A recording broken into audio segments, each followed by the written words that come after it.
Bonjour à tous et à toutes, ça faisait très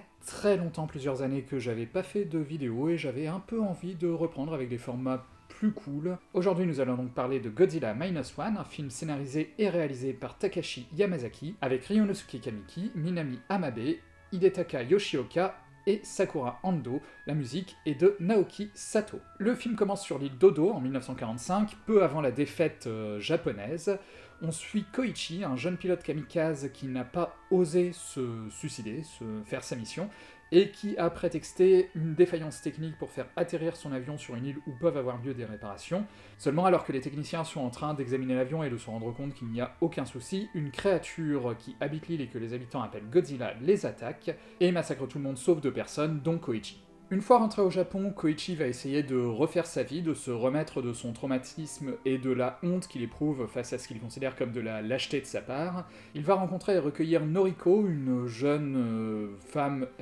SDF à cause de la destruction de sa maison dans les différents bombardements qui ont eu lieu sur Tokyo, qui s'occupe d'un bébé qu'elle a recueilli, qui est orphelin, Akiko, et ils vont commencer à vivre ensemble, mais Koichi, alors qu'il va trouver un emploi bien rémunéré pour déminer les mers proches de la côte, ne va pas réussir à surmonter son traumatisme. Et à peine 2 ans plus tard, alors que Tokyo s'est à peine reconstruit, des essais atomiques dans les atolls près du Japon vont faire grossir énormément Godzilla, qui va revenir, qui va attaquer quelques bateaux en route, et finalement se diriger vers Tokyo. Et c'est un Godzilla que j'ai trouvé dans l'ensemble très réussi, même si, comme on y reviendra plus tard, je comprends qu'on puisse avoir des réserves sur certains points de son message, mais nous allons commencer par ses points positifs. Et son principal point positif, c'est Godzilla lui-même, la créature, qui est absolument magnifique.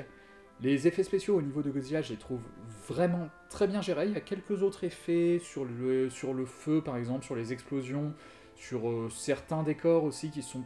un petit peu plus approximatifs. Mais sur la créature, j'ai vraiment rien à redire. Elle est magnifique, son design est magnifique aussi. J'aime beaucoup notamment tout le travail qui a été fait sur son dos et sur ses épines dorsales et sur la manière dont elle se déploie quand il déclenche son souffle atomique. Et il y a quelque chose de très intéressant aussi dans la manière dont le personnage se déplace. Il conserve une certaine lourdeur, quelque chose d'un peu mécanique, qui peut rappeler l'époque où Godzilla était en fait joué par des types dans un costume. On dirait que le film cherche à retrouver un peu ça, tout en profitant de tout ce que permettent les effets spéciaux actuels. Et visuellement, au niveau de la réalisation, il y a un grand soin apporté à ces apparitions. J'ai notamment beaucoup aimé la première apparition du Godzilla sous sa forme définitive, après les essais atomiques, quand il se déplace dans l'océan et qu'on voit juste ses épines dorsales dépasser, et elles sont tellement immenses et elles sont tellement chaotiques dans leur disposition qu'on a un peu l'impression d'une sorte de récit de rochers qui se déplacerait de manière aléatoire pour faire s'échouer les bateaux. Et dans l'attaque de Tokyo, il y a aussi un gros travail sur la grandeur et sur la pesanteur du Godzilla. Il est assez terrifiant. Bien sûr, un des pouvoirs emblématiques de Godzilla, c'est son souffle atomique. Déjà, il met très longtemps à déclencher son souffle, il y a toute une préparation, ses épines dorsales qui s'allument, qui ressortent avant qu'il puisse souffler. Il y avait déjà ça dans le Hideaki Anno d'ailleurs. Mais quand il souffle vraiment, il y a une reprise dans l'explosion de l'esthétique des bombes atomiques et notamment des champignons atomiques, qui sont assez emblématiques de toutes les images qu'on a pu voir d'Hiroshima et Nagasaki, donc ça souligne très largement toute la métaphore sur la bombe atomique qu'il y a toujours eu dans Godzilla. À la musique, donc, on a Naoki Sato, un assez gros compositeur dont j'aime globalement beaucoup le travail. C'est lui qui est sur les films Kenshin le Vagabond, par exemple, sur Lorelei, la sorcière du Pacifique, qui est un film que j'aime beaucoup, et sur pas mal d'autres trucs. C'est un des très gros noms de la musique de film au Japon, donc j'étais assez impatient de voir ce qu'il allait faire sur Godzilla, et au début j'ai été assez surpris, parce que mis à part 3 scènes qui vont reprendre les thèmes classiques, emblématiques de la saga, donc 3 scènes impliquant Godzilla et qui sont particulièrement puissantes, parce que les remixes qu'a fait Naoki Sato sont très réussis. En dehors de ça, il fait une BO plutôt discrète, peu thématique, assez assonante à plein de moments, qui travaille pas mal sur les chœurs et qui crée une sorte d'ambiance religieuse, mais d'un dieu qu'on craindrait. Enfin, dernier point clairement positif, c'est le développement des personnages humains. Le film choisit de se concentrer sur une poignée d'entre eux, avec en tête Koichi, qui est vraiment le point de vue principal de tout le film. Et ça, c'est pas forcément si fréquent dans les films de Kaiju, qu'on ait un point de vue humain aussi net, aussi centré, et ça va faire que tout ce que représente Godzilla, toute la métaphore qu'il peut être, passe à travers aussi ce qu'il représente pour Koichi, à savoir le symbole de ses traumatismes et de sa culpabilité toujours croissante, qui prend des proportions absolument énorme et qui devient destructrice. Le point qui peut peut-être causer le plus de discussion, c'est le message du film. Donc on a déjà parlé du nucléaire, ça évidemment, encore plus présent puisque ça se passe en 1947, donc 2 ans après les 2 bombes atomiques d'Hiroshima et Nagasaki, donc vraiment c'est au centre de ce film-là. On retrouve aussi un autre thème récurrent des Godzilla qui est l'idée du Japon abandonné par les autres pays une fois que la menace se présente. Ça a toujours été un peu le cas, ou quasiment toujours, dans un Godzilla, quand le Japon va demander l'aide des États-Unis et de la Russie, par exemple, les 2 pays vont trouver un prétexte pour refuser, pour ne pas s'impliquer, ou bien quand ils vont s'impliquer, ça va être en disant bon, on va lâcher une nouvelle bombe atomique sur le Japon dans l'espoir d'avoir Godzilla, et donc leur implication finalement est plus négative qu'autre chose. Donc dans la saga, il y a très rarement eu une image positive des autres puissances du monde, ça a toujours été le Japon seul face à ses démons et face à ses problèmes. Ici, en plus, c'est renforcé par le contexte historique, parce qu'en 1947, normalement, les forces d'occupation américaines sont encore bien présentes au Japon. Or là, on ne les voit pas du tout de tout le film, on va juste voir vite fait un navire américain, mais dans Tokyo, en tout cas, on ne va voir absolument aucun américain. Donc ça renforce le message sur l'abandon du Japon dès qu'il y a des problèmes, mais en même temps, et c'est là qu'on entre dans le côté ambigu du message du film, ça permet aussi une forme d'uchronie dans laquelle le Japon pourrait se reconstruire de manière totalement indépendante, malgré la défaite de 1945. Parce que si l'occupant américain n'est plus là, au final, le Japon redevient libre de ses choix et de ses mouvements, et notamment libre de recréer une armée, on y reviendra un peu plus tard. L'autre grand absent du film, c'est le gouvernement, et là, encore une fois, c'est amusant, entre guillemets, parce que ça peut rappeler le message de Shin Godzilla, le précédent film japonais de la saga, réalisé par Hideaki Anno, qui, lui,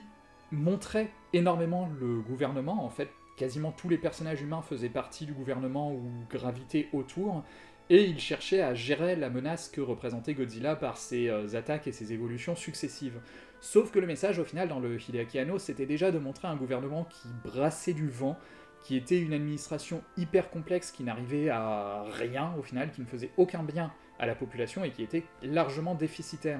Là, Godzilla Minus One va en fait nous dire la même chose, seulement il va le faire par la totale absence du gouvernement. Il n'y a quasiment aucun moment où il sera évoqué, à part via des flash radio pour nous dire que globalement il va rien faire. Et donc le gouvernement ne s'implique pas dans la reconstruction de Tokyo, il ne s'implique pas dans la protection contre Godzilla, et il y a tout un message qui passe sur l'inefficacité du gouvernement japonais et sur un manque de confiance dans le gouvernement. Là, ça va encore plus loin parce que le gouvernement de l'époque est clairement accusé d'être meurtrier, ce qui est assez recevable comme critique, avec tout ce qui est dit sur les kamikazes, donc qui devaient se suicider avec leur avion, alors que ça servait objectivement à rien, sur le matériel défaillant donné aux militaires,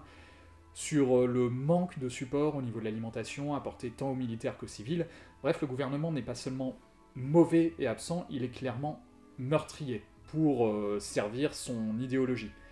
Ce message sur le gouvernement, il est clairement assumé par Takashi Yamazaki, le réalisateur, qui dit que ça a été renforcé par ces dernières années au Japon, par les différentes défaillances du gouvernement face à des catastrophes successives, donc le tsunami et le séisme de 2011, la catastrophe de Fukushima,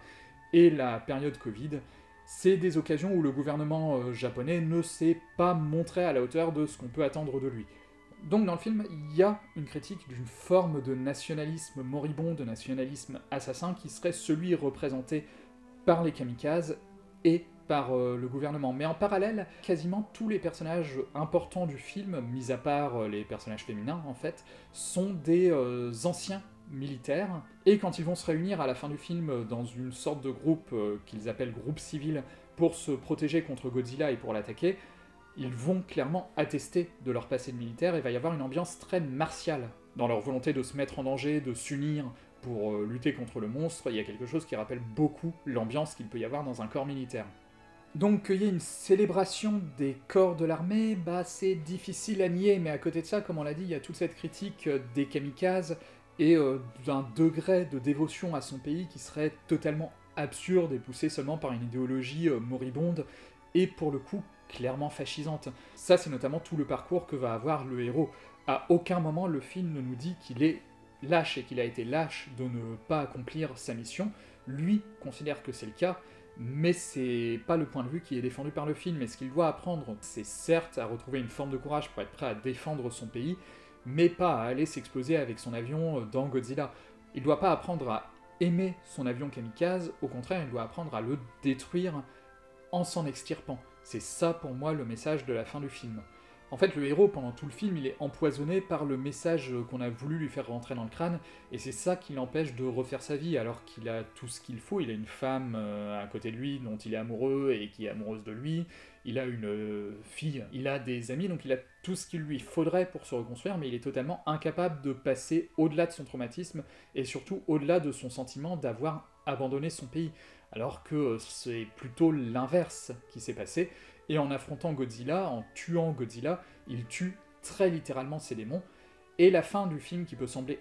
un peu forcée en termes d'intrigue, parce qu'il y a un côté happy end peut-être un peu excessif qui repose sur des sacrées coïncidences, je trouve qu'en termes de message, elle est cohérente, parce qu'une fois les démons tués, le héros peut repartir à zéro, peut reconstruire sa vie. Donc je trouve que malgré un côté nationaliste et malgré une défense de l'armée qu'on peut difficilement nier tout au long du film, et donc probablement un message implicite sur la nécessité d'avoir de nouveau une armée au Japon,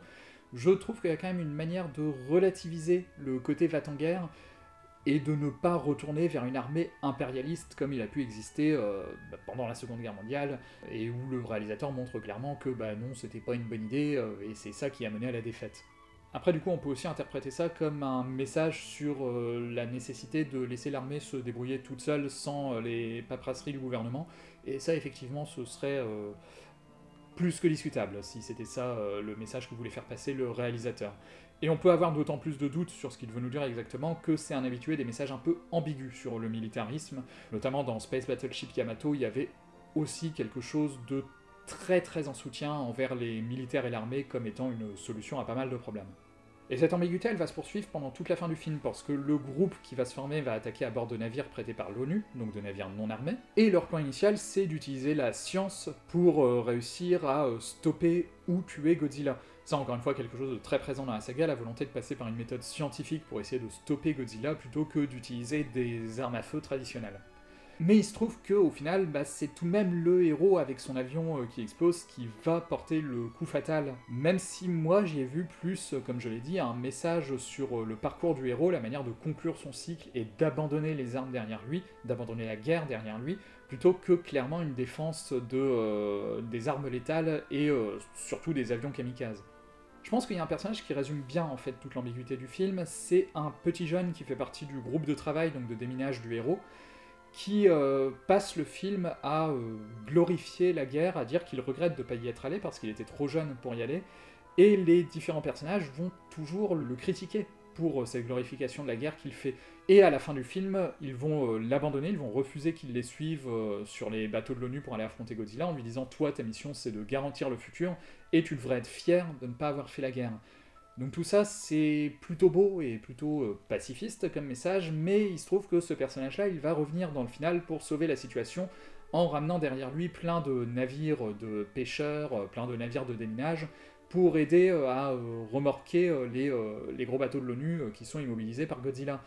Donc le film clairement souffle le chaud et le froid, et j'irais clairement pas le qualifier de film pacifiste, il est beaucoup plus va-t-en-guerre que la grande majorité des Godzilla, mais j'irais pas non plus le qualifier de film bêtement militariste. Je pense qu'il se situe assez volontairement d'ailleurs dans un entre-deux, et donc c'est peut-être une manière de dissimuler pour Takashi Yamazaki quelque chose de beaucoup plus radical, mais il se trouve que tel que c'est présenté dans le film, ça ne me gêne pas démesurément au final, c'est clairement pas un message que j'irais défendre jusqu'au bout, c'est pas le Godzilla où je me retrouve le plus dans le message, très loin de là, mais je ne trouve pas qu'il soit carrément nauséabond. Bien sûr, le film ouvre à une suite à la fin, et j'espère qu'elle aura lieu, j'espère qu'on reviendra à des films de combat de monstres japonais, parce que du coup on n'en a pas eu où Godzilla était en versus depuis le Final Wars de Kitamura, et je crois que c'était en 2005, donc ça commence à faire très longtemps, j'aimerais vraiment revoir ça, j'aimerais vraiment revoir des créatures emblématiques, Rodan, Mothra, mais j'aimerais aussi revoir des Ebirah par exemple, ou Biolante, ou des créatures inédites, ça ferait aussi vraiment plaisir. Donc rien que pour ça, en fait, la réussite du film me réjouit, j'ai envie de revoir vivace du Godzilla japonais. en espérant aussi que les équipes d'effets spéciaux soient mieux traitées que sur ce film, parce que apparemment, d'après la rumeur, ça a été fait avec un assez petit budget, moins de 15 millions, donc c'est vraiment bluffant ce qui a été fait avec un tel budget, mais ça s'est fait aussi au prix de pression énorme mise sur les équipes SFX, et ça, dans le cinéma japonais comme dans le cinéma occidental, c'est de plus en plus fréquent, et ce serait vraiment bien que ça change. J'aimerais pouvoir regarder des films et prendre plaisir à les voir sans me dire que ça a été fait sur le burn-out de 50 artistes effets spéciaux. En attendant des nouvelles d'une éventuelle suite, je pense qu'on va faire ensemble un petit voyage dans le passé avec de vieux films Godzilla. Je reprendrai pas à partir de l'ère Showa, j'ai envie de reprendre à partir de l'ère Heisei, donc à partir de Godzilla de 1984. Je sais qu'historiquement c'est pas encore l'ère Heisei, mais il fait partie de cette saga-là des Godzilla. Pour en reparler, pour voir ce que ça disait à l'époque, comment était représenté Godzilla, quel monstre il a affronté, et si vous avez découvert le monstre à travers Godzilla Minus One, vous avez encore plein de chouettes choses à vous mettre sous la dent. Voilà, donc on se retrouve bientôt pour d'autres vidéos sur Godzilla, sur d'autres choses je pense, qui seront plus courtes que celle-là aussi à mon avis. N'hésitez pas à mettre un pouce bleu, à commenter, à partager la vidéo, ça me ferait très plaisir. N'hésitez pas à donner votre avis sur le film si vous l'avez vu. Vous pouvez aussi me retrouver sur Twitter, Blue Sky et Facebook où je mets régulièrement des critiques de films, vous trouverez les liens dans la description. Et j'espère à très bientôt.